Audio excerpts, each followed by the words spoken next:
any other clauses of the mortgage. So if you go to the first, they'll probably offer you different things to help you like get on top of your payments before they just say, okay, we're gonna foreclose on you. Typically, yes. Typically, banks are in business to make loans and interest on their money, not to own properties. So usually there's legal statutory rights as well as economic incentives for the bank to not have that property go into foreclosure. But the answer is property can go in foreclosure for a variety of reasons, but the most common reason is non-payment or mispayment. Okay. And the clause that it gives them the ability to ask for all their money up front instead of the 30-year period or the loan amount or the mortgage term is the acceleration clause. I'm trying to bring it back to the, and then so speaking of other clauses, the due on sale clause. Due on sale.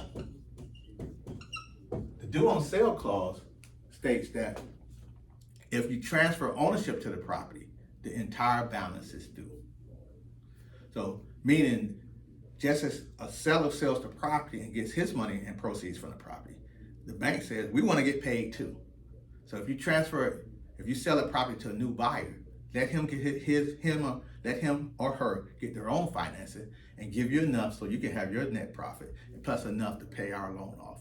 If you transfer a title, the entire balance is due. That's my interpretation. Let's see what it says. The due on sale clause allows the mortgagee to call the outstanding loan balance due plus accrued interest. Should say a little more upon transfer of the property. Okay, so that could be a reason to initiate foreclosure because any violation of any clause of a mortgage could potentially be a reason for foreclosure. But the most likely, again, as I stated previously, was non-payment through lack of payments. Okay, the clause prevents another party from assuming the mortgage. Typically, when you have a due on sale clause, that's the reason that would prevent a new buyer from assuming the mortgage, and the buyer would have to get their own financing. Defeasance. Defeasance. The fees. The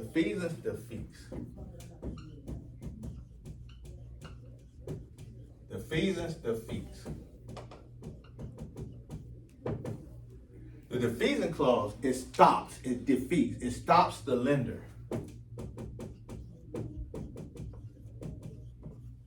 from taking your title. Basically, the defeasance clause says if you do everything you're supposed to, you make your payments, or even if it's in foreclosure and you come up with all the money, then it stops the lender from taking your property and you get title.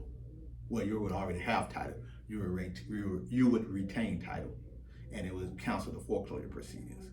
In a title theory state, where you have an equitable title, and they're trying, and the bank has legal title, and they're pursuing their foreclosure action, or through administrative procedures, it stops the bank, defeats the bank from their foreclosure proceedings, and gives you title, and removes the bank from that title. So basically, that's my everyday interpretation from Professor V's perspective. Let's read exactly what it says.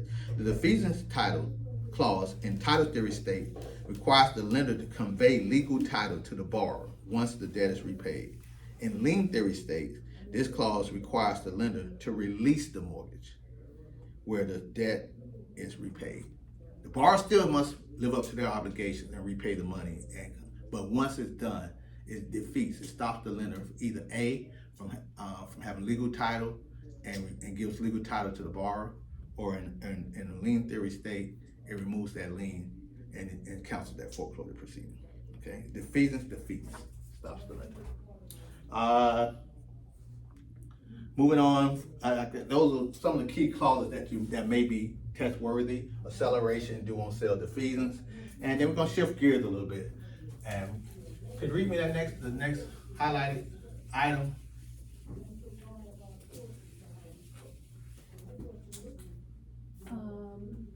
The priority mortgage. No, the amount of cash. Oh, that one. Okay. The amount of cash the buyer pays is called the down payment. The loan to value ratio is the percentage of purchase price or the appraised value, whichever is lower, that the buyer has borrowed. Okay, we'll stop there. The amount of cash the borrower pays is the down payment.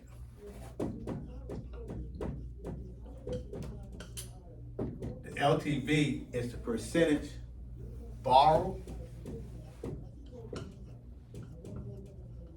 divided by the purchase price or the value of the property if it's a refinance. But as soon as the purchase, the down payment, if the property is purchased for $100,000, the borrower puts 10% down or $10,000. Then the loan amount would be the difference, $90,000. So the LTV would be $90,000 divided by $100,000, 90%. And the down payment is the opposite or the inverse. Oh, that's the LTV. And the down payment is always the inverse of the LTV. If a person puts, if the LTV is 90%, that means the down payment was 10%, right? 10% plus 90% equals 100%, which was the value of the property or that transaction. The borrower puts 20% down, then in essence, the LTV is 80%. So again, we cover math in some subsequent chapters, but these are just general things. You don't even need your calculator. They may ask you, the borrower put 10% down, what's the LTV? Or they may ask you the formula, or to calculate the formula. The formula is loan amount, LTV is the amount borrowed or the loan amount divided by the purchase price. That's the formula for LTV. The down payment is the cash he puts down, or if it's expressing as a percentage, the amount of that cash divided by the purchase price will be the percentage of the down payment. Okay. As we go to chapter 13, we'll cover different financing types and the required down payments for the respective loan program. Okay. Now, all right there, and you can read the next one. I believe it talks about owner equity. The owner's equity is determined by subtracting the mortgage balance from the current market value of the property. Okay, and owner's equity. Right now, that's a very important term with property values being pretty high. But equity, I'm not sure what could you read again? The owner's equity is determined by subtracting the mortgage balance from the current market value of the property. Okay. Value of the property minus the mortgage balance of what you owe on the property. That is equal to equity. Property is worth $500,000. The owner owes $200,000. Equity is what? $300,000. How much the property is worth minus what you owe on the property. From a realtor perspective, as you soliciting clients, taking listings, one of the key things, well, one, you want to know what can you sell a property for? The value, the CMA, the BPA, realtors, we can do appraisals, but our job is to know enough about the market to ascertain what we think the value is, particularly for seller with that listing agreement, the value of the property.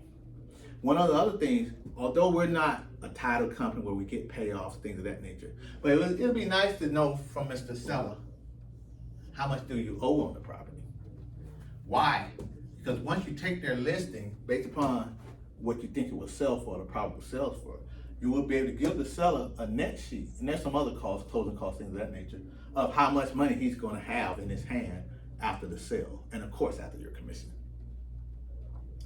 But if the guy owes $600,000, you may have a problem if it's only worth $500,000, because now he owes more than what the value of the property is. Okay. As a matter of fact, a bonus. I will say that $500,000 minus $600,000. Now he has negative $100,000, or he's upside down. Only in situations, typically, I shouldn't say only, typically in situations when this occurs, it's when you have a depressed market. And now the value of the property is worth less than what he owes. And if it's an isolated case, or even if it's not an isolated case, this is called a short sale. A short sale is when a lender voluntarily agrees to take less than what they're owed in order to facilitate the transaction, or just to get as much as they can, because they realize that they're upside down. There's no equity or ability for them to be paid in whole. So in this case, if the value is $500,000, the lender would allow a sale for $500,000. Maybe they would have they release the borrower from the debt of $100,000, or they have them sign an unsecured note, but they will release the mortgage for the new buyer to acquire it. That's a phenomenon. It's called a short sale. I'm sure it's in it is in the chapter 12. It might not be covered on your summary important points. I did want to mention that. But the true equity is or positive equity would be the amount you owe the value of the property minus the amount which you owe. That difference is equity. If you owe more, then I guess it's negative equity. Okay. Many lenders require the borrower to pay monthly payments of 1/12 of the estimated total annual property taxes and hazard insurance premium. The lender holds the installments in an escrow account and pays the property taxes and insurance premium from the required escrow impound account. So basically, what is the mortgage payment?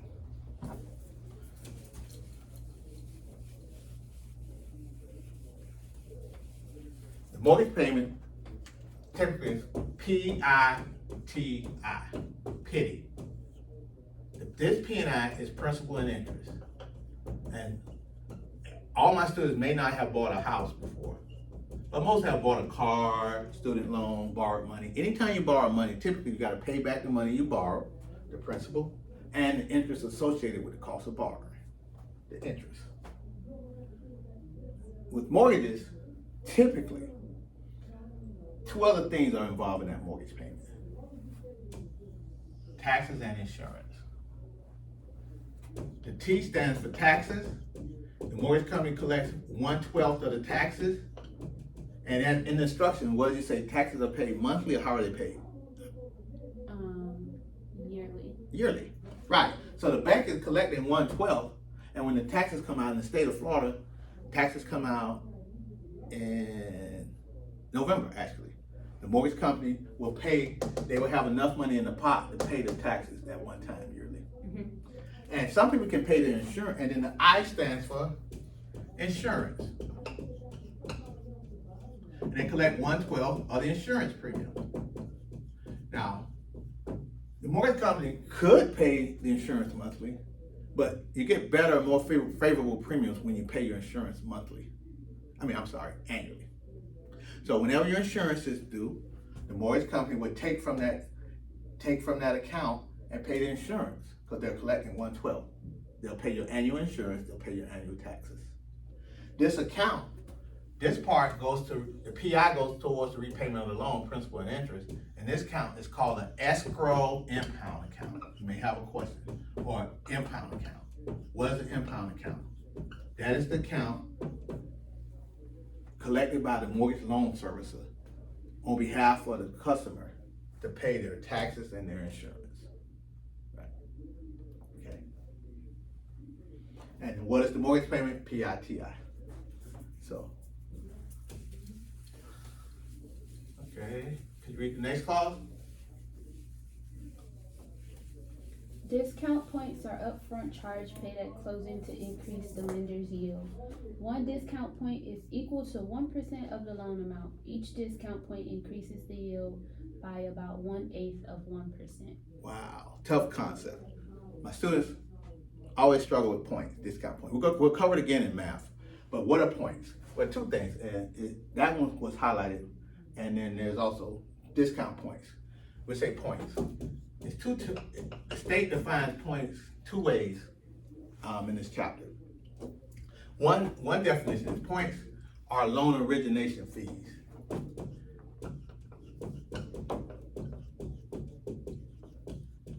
By the lender. And they're usually 1% or 2%. They're expressed as a percentage of the loan amount. Okay? For instance, $200,000 loan, 1 point, so it'd be times 0.01, that's $2,000. that the lender is charging the borrower for the cost of that financing. And that's how the mortgage loan officer or the lender makes their money. So one way the student would have to know that points are a percentage of the loan amount. 1 point, 2,000, 2 points would be 4,000. You can do the mathematical calculation. 2 points, loan amount is 200,000, $4,000. So the student may have to do that calculation. How much did the loan officer receive? What was the amount of what are the proceeds? Okay. And that one's pretty simple. I mean, different people have different proficiency levels at math. Now the other one gets a little complicated. Points, and that's the statement you just read. Discount points are upfront charge paid at closing to increase the lender's yield. Okay, so it's a charge, same as the percentage of the loan amount, to increase the lender's yield. And also it says 1 point, does it say 1 point is equal to 1/8 of a percent? Okay. And 1 point is equal to 1/8 of a percent, which is equal to 0.125 or a quarter. 0.125, I'm sorry, a quarter would be 0.25. So basically, they may give you another question.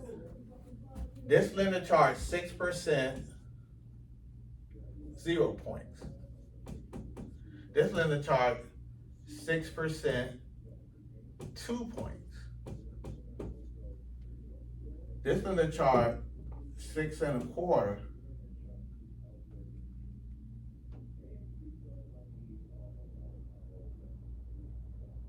$1 point.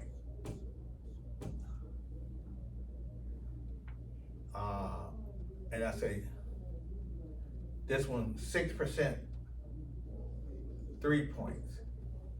What is the lender's effective yield in each of these scenarios? This scenario, the loan amount is 100K, 100,000. So the bank is sending over 100,000 at 6% interest rate. They're charging no points. So what is the bank's rate of return? 6%. Makes sense, right?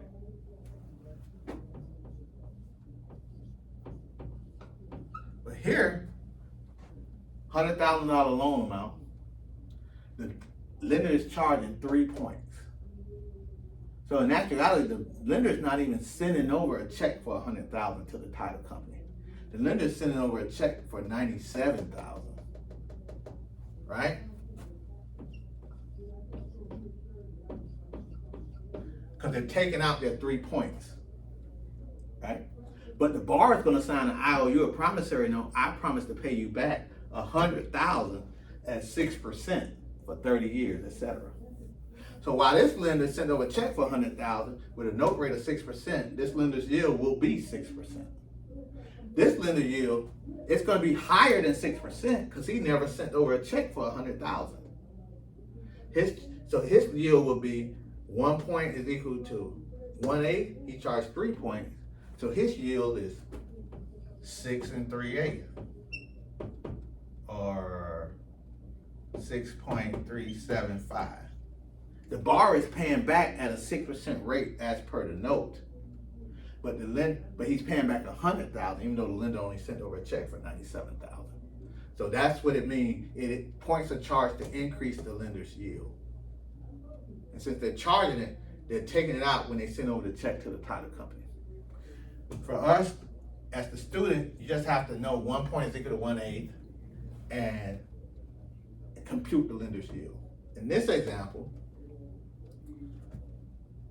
the lender is charging 1 point. So assuming the same scenario, $100,000 loan amount at a 6 1/4 interest rate, the lender is charging 1 point, right? So it's 6 1/4. So 1 point is equal to 1/8, equal to 0.125. So the lender's yield is 6.25 plus 0.125 is equal to 6.375, right? So here, this yield is the same as this yield. Lender charged 6 point, the lender will get paid back 6% over 30 years, but he only sent over a check for $97,000. So his yield goes from 6% to 6 3/8. Here, the lender is going to get paid 6 1/4. Borrow signs value, I promise to repay $100,000 at 6 1/4. But the lender will send over a check, not for $100,000. He'll send over a check in this example for $99,000. But even though he sent over a check for $99,000, he sent over a check for $97,000. Their yield are the same because he short the check by $3,000, so he's capturing it in his yield of an extra 3/8. Here he short the check by $1,000, so he picks up 1/8 on the yield.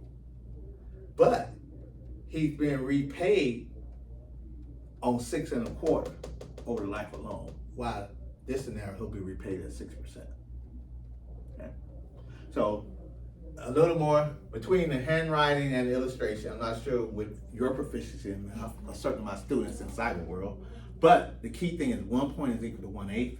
Why do lenders charge points to increase their yield? I gave you a practical illustration how they're making money increasing their yield because they're shorting the check or they're shorting the proceeds they're sending over to the title company at closing. That's the more complicated one. The other one, where you just say points are a percentage of the loan amount, that's real easy. Percentage of the loan amount, charge whatever loan amount is, 1 point at 1%, 2.2%. For those of you students who go and get your MLO license, now you can make a commission selling mortgages and a percentage of the loan amount for your loan origination fees. Okay. So we'll go ahead and pause, and I'll come back with the rest of the key concepts of chapter 12 for mortgages.